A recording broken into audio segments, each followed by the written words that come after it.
Hey guys, it looks like most all of you have been getting on and have been able to log on to Canvas and see this class, and so I wanted to go ahead and get started a little bit more with content. I put up some questions that hopefully you guys have been answering and commenting on and thinking about in reference to Book 4.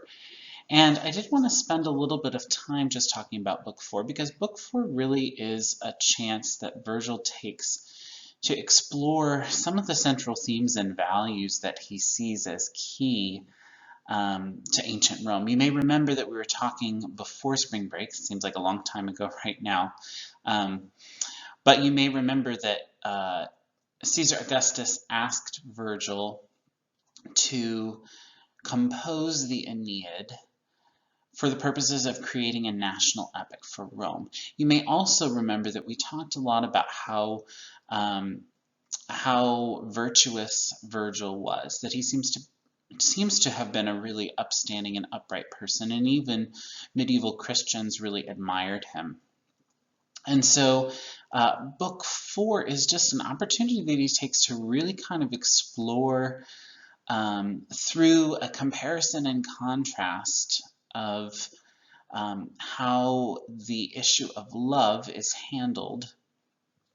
He takes that opportunity to explore some of the key things that he thinks Roman should be. And I know that was one of the questions that I asked you guys to consider in your response on the discussion boards.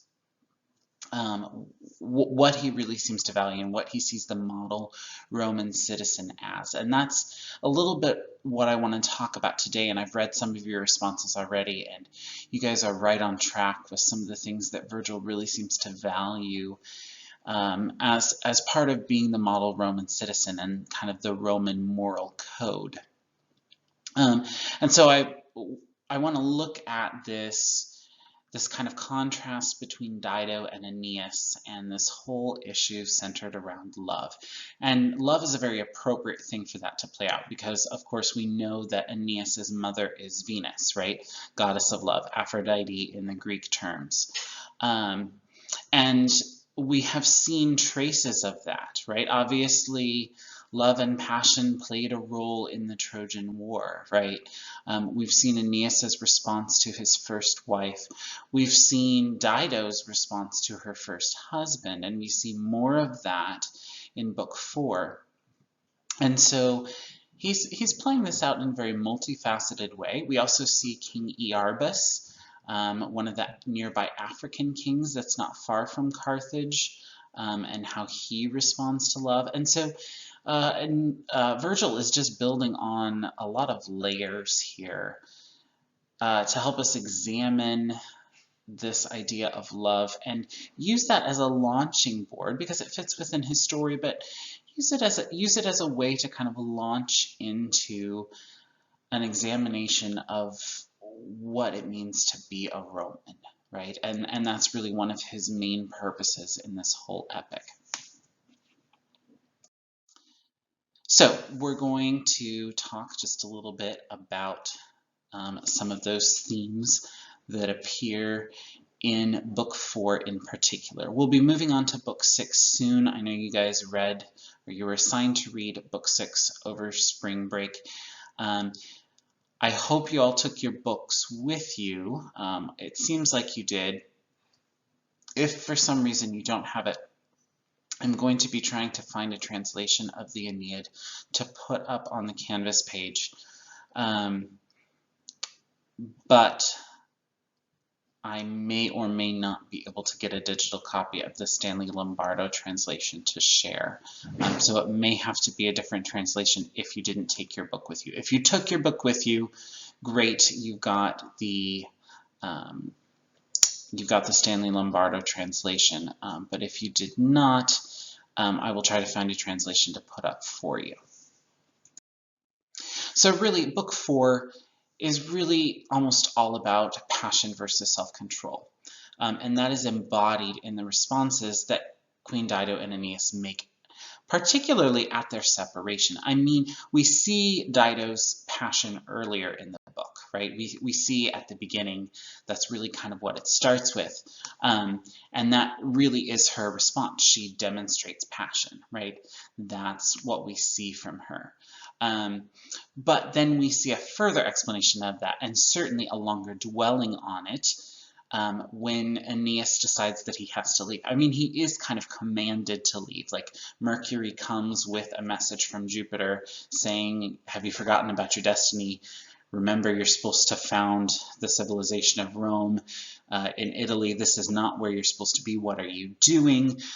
Do you not think of your son Ascanius's future? I mean, he lays this all kind of out for him.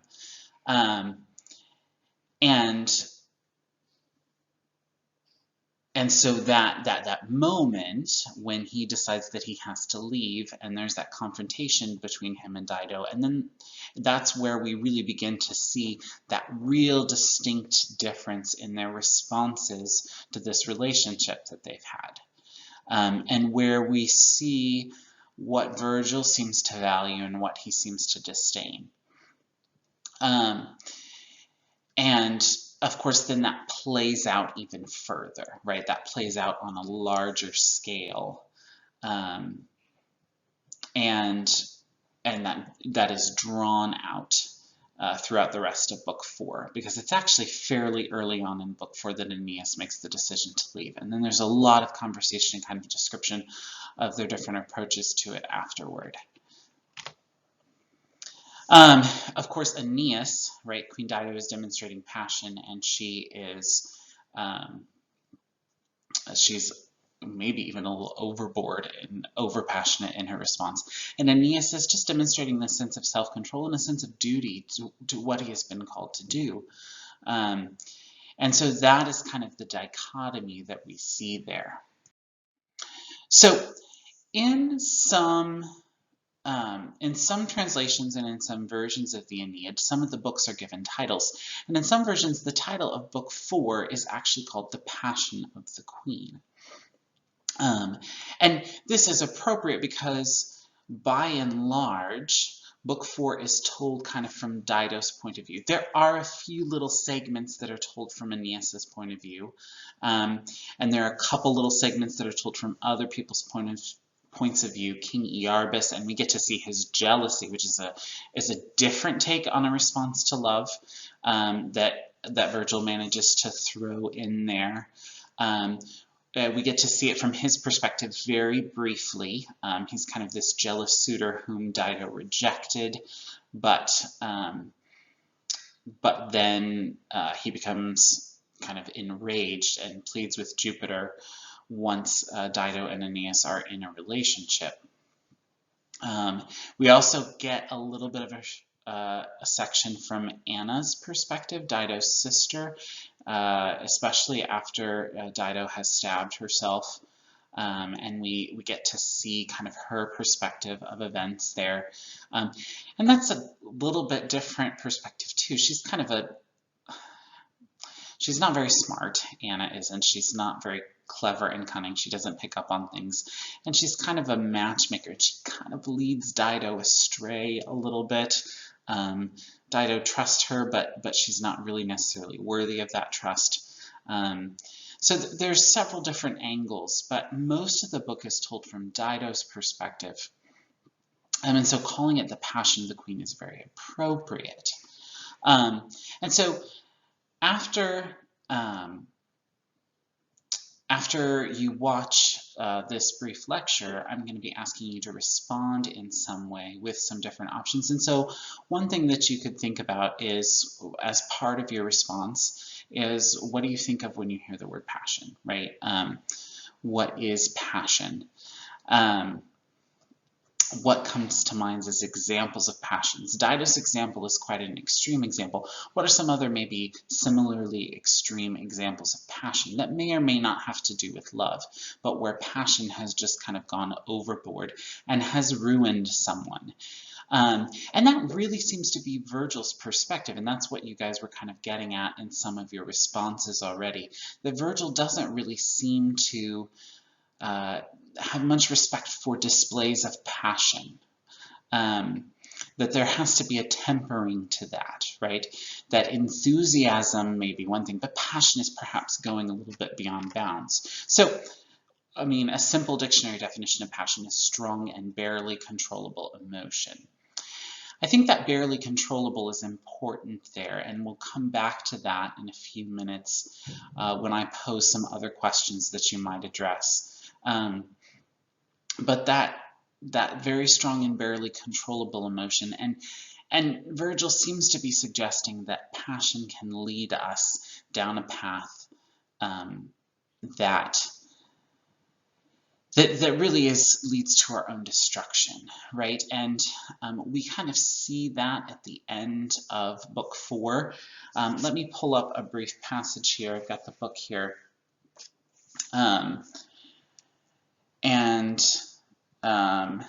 Just mention something about Dido, because Virgil seems to be suggesting that it is the passion that's led her to destruction, that it's not some other outside force that's done that. If you have the Lombardo translation on page 73, as Dido is dying, and Juno has pity on her and is just saying, okay, let's just help her end her life. Then almighty Juno, pitying Dido's long agony and hard death, sent Iris down from Olympus to free her struggling soul from its mortal coils. And here's one of the keys. Her death was neither fated nor deserved, but before her day and in the heat of passion.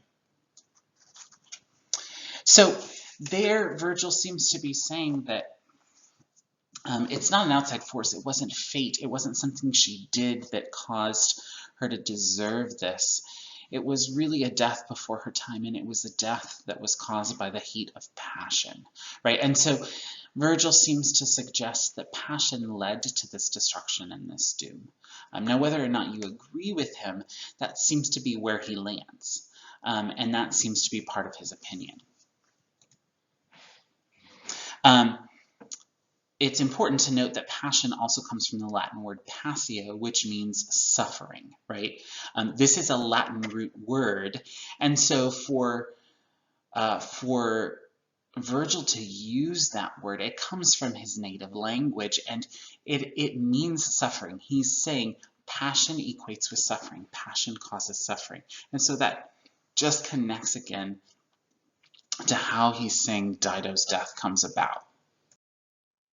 So obviously on the flip side, self-control, right? Self-control is what we see Aeneas exhibiting. And the definition of self-control is the ability to control oneself, in particular one's emotions and desires, or the expression of them in one's behaviors. So even if you can't control your emotions and desires, even if you can't control what you're feeling or wanting, you can control how they're expressed. And this is especially in difficult situations. And I think that's very pertinent to what we see with Aeneas. It's not that Aeneas necessarily can control his feelings, but he is able to control how he responds to those feelings. And in a difficult situation, this isn't easy for him. Virgil never makes it seem like this is something easy that Aeneas is having to do. He seems to say that it's actually quite difficult for Aeneas, but Aeneas is able to do that in the face of this difficult situation. And so you guys responded with a lot of really good thoughts about how Aeneas embodies self-control already. But certainly you could further elaborate on that in your response to this lecture if you want to. So really this all gets back at something I mentioned before spring break, and I just wanted to come back to it, is that the conflict here, this book is all about one big expression of the heroic conflict, something that Virgil has already explored in the Aeneid and will continue to explore in the Aeneid, but this is perhaps one of the most powerful examples of that heroic conflict, this conflict between duty and a desire for happiness, right? Like Aeneas was happy in Carthage. He appreciated, he seems to have loved Dido, right? Genuinely and earnestly. And yet he has this sense of duty. This is what he's been called to do. This is what the task that the gods have set out for him. And so really, as part of the hero's journey, remember we were talking about the hero's journey and what we see on the hero's journey, and the conflict on the hero's journey is typically this conflict between duty and a desire for happiness. And so this is perhaps the most poignant example of that, maybe one of the most gut-wrenching examples of that in the Aeneid. So another thing, some questions that you might respond to in your response to this lecture is to grapple with some of the problems that this book raises. It really is kind of a problem passage. And though Virgil kind of makes his opinion clear, he doesn't make it easy, right? And he doesn't leave us with any sense of comfort or a sense of everything's been wrapped up in a neat, tidy little bow. He leaves us with a lot of problems. And so there are a lot of questions for us to grapple with as we read Book 4. One of the first is just the problem of Dido. Like, he chooses to write this book largely from her perspective. You know, he jumps around to different perspectives, but it's mostly from Dido's perspective. And so he garners our sympathy for her, right?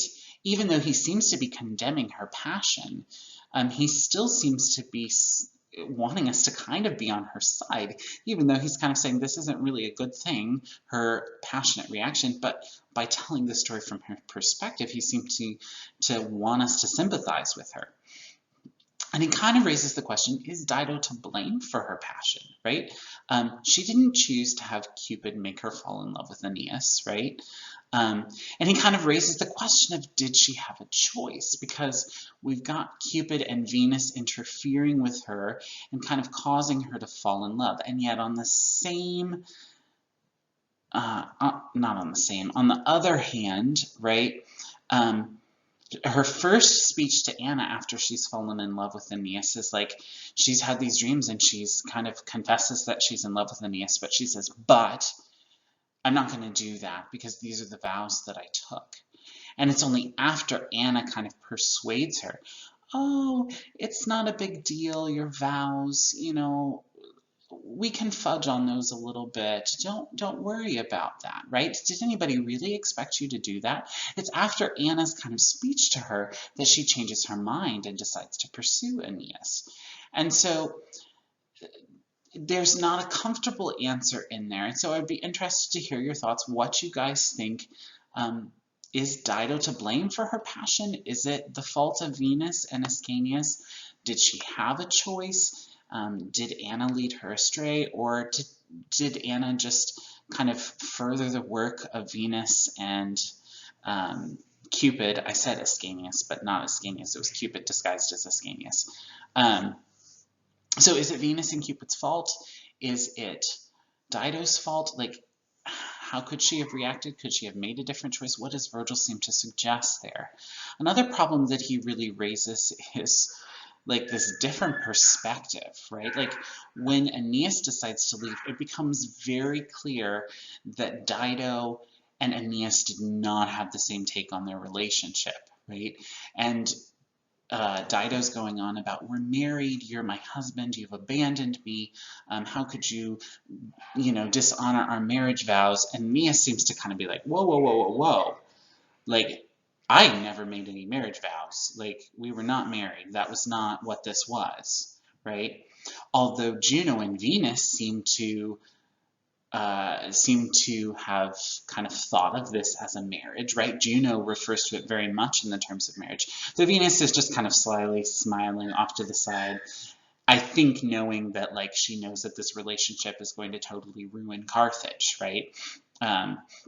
That if Juno makes Dido think that they're married, it's going to spell the doom of Carthage in the long run and the rise of Aeneas's empire.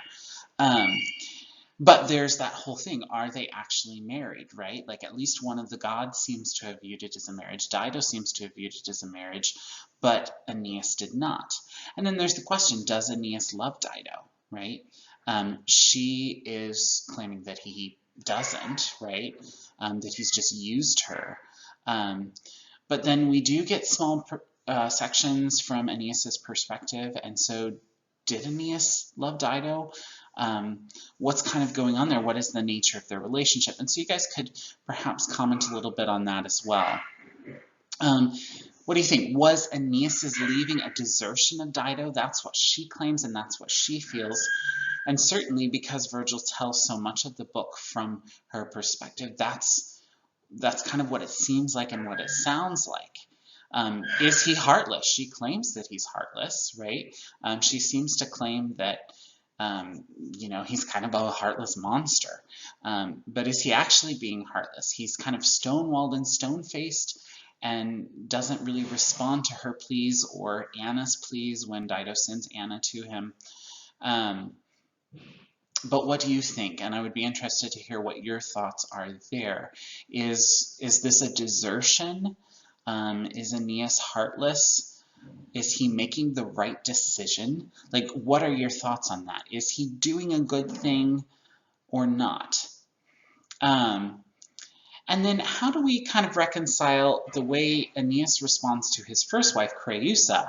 You remember when he goes back searching through Troy, trying to find her, only to find her ghost and to realize that, this is not his destiny, this is not his life anymore. She tells him, go onward, you're going to find a new wife and a new country and a new home, and you're going to establish a new empire. And there we see, it almost seems as if we see some display of passion from Aeneas, right, when he's searching for his wife. And there is a tenderness and a passion there, and he's not willing to leave her behind. But then when it comes to leaving Dido, right, he is trying to find a way to tell her kindly, and she finds out before he intended her to, which causes all kinds of problems, kind of causes her to lose it and erupt like a volcano, as the text says, kind of and spew just all kinds of hatred all over Aeneas. So there's a very kind of different reaction to another love relationship. And so is he being hypocritical? Is he inconsistent? Or are there some interesting similarities between those two events? Because he is, of course, like sent off in both, right? He receives kind of a supernatural message telling him what he's supposed to do next, right? And he leaves a love behind both times. So is he hypocritical and inconsistent, or is this a similar kind of reaction in both scenarios? Sorry, you guys are hearing the bell. It's 4 o'clock, or 4:25, obviously, and the bell went off. So anyways, lastly, just leaving us with what are we supposed to think about Dido, right? And how does Virgil want us to respond to her character? Is he condemning her? Is he wanting us to be sympathetic to her? It seems kind of like a harsh treatment at some points, and then at other points a treatment that really pulls at our heartstrings. And so what is he wanting us to feel about her, and how do you feel? How do you respond to her? What is your perspective on that? So I'd be interested to hear your thoughts really on any of these questions, and I will give you some instructions underneath this lecture about how to respond to these questions. Though I will mention that you could respond in a written form, but I'd also be really interested for you guys, since we don't get face-to-face discussions the same way we would in class, I would be interested to have you guys record a video response to some of these questions, and I'd be happy to accept submissions for that as well. Lastly, I think it's important to consider this whole idea of passion and self-control. Medieval Christians really respected Virgil, and I think there may have been a reason for that, because he was such a moral person. Obviously, he was not a person of faith. He did not believe in God, and so we can only take his wisdom so far, but I think we can still learn valuable lessons from him. And I don't know that the Bible would necessarily tell us, oh yeah, you should just abandon somebody you love, if it was really abandoning. But the idea of passion versus self-control, I think the Bible does speak to that, maybe in different situations, maybe not the same situation that Dido and Aeneas face, but there are some definite kind of instructions and ideas that the Bible seems to promote about passion versus self-control in various scenarios. So firstly, Proverbs 25:28 says, like a city whose walls are broken through is a person who lacks self-control. I think that's a particularly interesting verse in the context of Book 4 of the Aeneid. That like a city whose walls are broken through, and the walls and the building of Carthage kind of stops, right, when Dido and Aeneas give in to their passion. And so that lack of self-control kind of leaves you defenseless, right, is kind of what Proverbs is saying. And that's an interesting thing to think about. Galatians 5:22-24, but the fruit of the Spirit is love, joy, peace, forbearance, kindness, goodness, faithfulness, gentleness, and self-control. So self-control is listed among one of the fruits of the Spirit. Against such things there's no law. There's nobody telling you you should not have self-control, right? The law of our country is that you have to give in to your passions, right? Nobody says that. But the larger point of this verse is that if you have the Holy Spirit in your life and you are allowing the Holy Spirit to live in and through you and to shape you to be more like Christ, you're going to become a person of self-control. Now again, that's not going to look the same as it was for Aeneas. Virgil isn't writing from a Christian perspective and saying this is what a Christian should behave like, but he is valuing self-control. And the Bible also values self-control, even if it is in a different way. 1 Thessalonians 4:4-6. Each of you should learn to control your own body in a way that is holy and honorable, not in passionate lust like the pagans who do not know God. Now this, I think, is pertinent to Book 4 here, because though Dido sees it as a marriage, but it's clear that Aeneas doesn't. So there wasn't a real marriage ceremony, right? And really what this is giving into, on both of their parts, Virgil seems to suggest, although Aeneas proves to be willing to end it and to move on when he's kind of called to account for his error, right? When a messenger shows up and say, hey, you should not have been doing this. This is what you should be doing. Aeneas is like, right, I will get back on track. But it is an indulgence of lust, and Virgil seems to kind of make that clear, right? And so both Dido and Aeneas, he refers to them both giving into their lust at some point, and that is part of the cause of the tragedy, right? If Dido and Aeneas had not both given in, Aeneas's departure would have been a much better scenario, right? And so there is an aspect that both of them kind of gave into their lust and did not control their bodies, right? And there are consequences for that. Aeneas is willing and ready to correct that. Dido maybe not so much, but there are those consequences there, right? For that lack of self-control. And I'm sorry that my video is covering a little bit of that up, but just a reminder that one of the clear messages of the Bible is that self-control is a part of the Christian life. Again, Virgil's not the final word on that. And so if you were like, well, I don't like self-control because I thought Aeneas shouldn't have abandoned Dido, keep in mind, we're not looking at real self-control in a biblical sense from the Aeneid. But I think it is a good reminder, since Virgil values self-control and kind of disdains passion, that we are to strive towards self-control. And that's an anti-cultural message. That's not a message that our culture is telling us much. Our culture is by and large telling us, indulge your passions, do what you want to do, YOLO, you only live once, right? That's the kind of message that we typically get.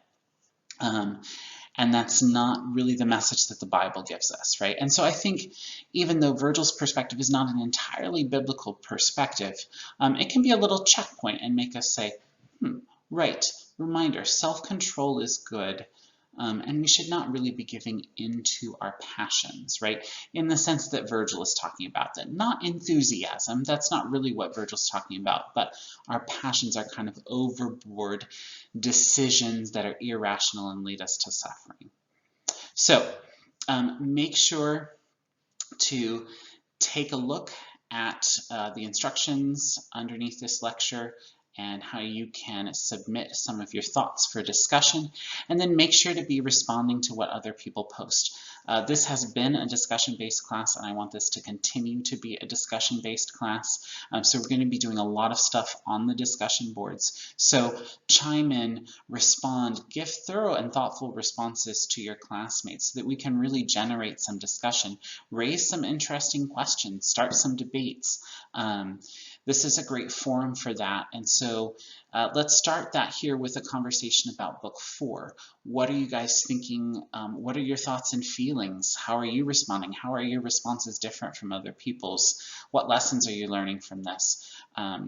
So make some responses, either video or written, and respond to the responses of others. And let's get some discussion going and enjoy that. All right, I will see you guys later.